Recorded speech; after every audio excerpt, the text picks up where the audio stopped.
Now back to our other top story. We are digging deeper into what a downtown arena would mean for Fort Wayne. City leaders unveiled ideas for one yesterday, and that possibility has drawn up concerns as well. News Channel 15's Adam Widener kicks off tonight's team coverage with a look at some of those concerns.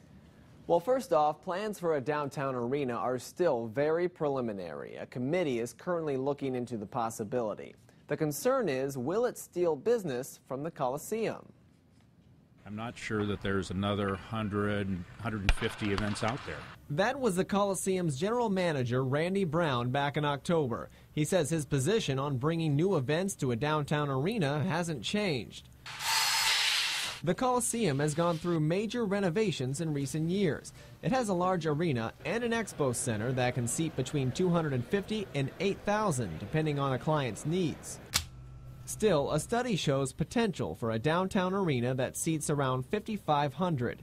It found, quote, while the Coliseum has many space options, it is difficult for it to be all things to all events. It goes on to say it is difficult for many users or events to get dates at a reasonable cost, referring to a high demand in select months. If there are events that are taken out of the Coliseum and they're not replaced with something that's obviously going to cost the Coliseum dollars. The Allen County Commissioners oversee the Coliseum. One of them, Nelson Peters, says the county has already used millions of taxpayer dollars to build and expand the Coliseum, which has turned a profit.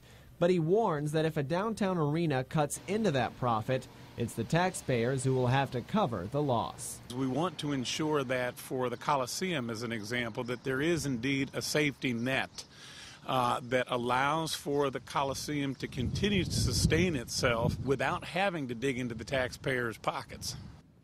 Now, the Coliseum and Embassy are both represented on the Downtown Arena Committee. Peters and others say it's still too early to tell if a downtown arena is a good or a bad idea. Live in Studio 15, Adam Widener, News Channel 15.